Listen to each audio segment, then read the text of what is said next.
Hello అండి, నేను మీ doctor Nayan. ఈరోజు మన టాపిక్ వచ్చేసేసి తల్లిదండ్రులు చాలా ఫ్రీక్వెంట్గా అడిగే క్వశ్చన్ అండి. మా పిల్లవాడు ఏమీ తినట్లేదు డాక్టర్ గారు, ఏదైనా సిరప్ ఇవ్వండి, ఏదైనా చెప్పండి అని అడుగుతూ ఉంటారు.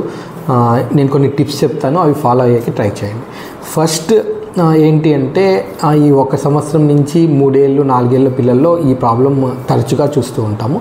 వాళ్ళల్లో ఫస్ట్ మనం చూడాల్సింది, మనం మిల్క్ ఎక్కువగా ఇస్తున్నామా అనేది ఒకసారి చెక్ చేయండి. ఓకే, ఒక డేకి 300 ml కంటే మిల్క్ ఎక్కువ ఇవ్వాల్సిన అవసరం లేదు. ఇది నెంబర్ 1. నెంబర్ 2 వచ్చేసేసి, don't force feed the child, అంటే బేబీకి బలవంతంగా ఫుడ్ పెట్టడం మాత్రం చేయొద్దండి. నెంబర్ 3 వచ్చేసేసి, స్క్రీన్ చూపించి ఫుడ్ పెట్టడం అనేది not at all advisable thing. Next బేబీకి వచ్చేసేసి మనందరితో పాటు ఇంట్లో టుగెదర్ ఫీడింగ్ అంటాం. అంటే మనం అందరు ఫ్యామిలీ అంతా కలిసి కూర్చొని తింటుంటాం కదా, అదే టైంలో బేబీకి ఫీడ్ చేయడము అనేది important. Next number 5, junk feeding. Okay, snacks ఎక్కువగా ఇవ్వడము, లేదు అని అంటే జంక్ ఫుడ్ బయట షాప్లో దొరికే ఐటమ్స్ ఎక్కువగా ఇవ్వడం. దీనివల్ల పిల్లల ఆకలి అనేది బాగా తగ్గిపోతుంటుంది. So junk avoiding is also most important thing.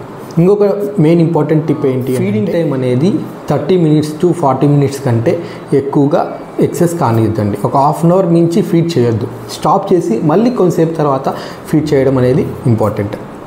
దాని తర్వాత try to follow rainbow plating method. అంటే ఒక ప్లేట్లో కలర్ఫుల్ వెజిటబుల్స్ పెట్టడము, ఎగ్ పెట్టడము, ఇట్లా కలర్ఫుల్గా కనిపించినప్పుడు పిల్లవాడికి బాగా తినాలనిపించి అది తింటారు. దీన్ని రెయిన్బో ప్లేటింగ్ మెథడ్ అని అంటారు.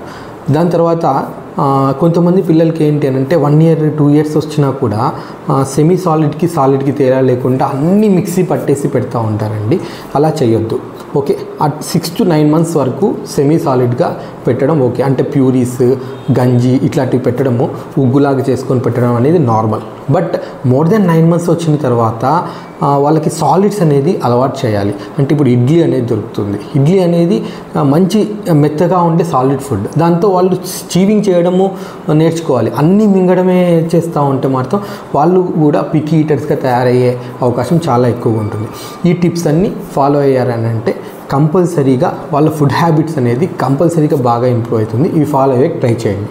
ఇవి కాకుండా పిల్లవాడు డల్గా ఉంటున్నాడు, వెయిట్ అసలు పెరగట్లేదంటే డాక్టర్ గారిని వచ్చి కలవండి. Thank you so much.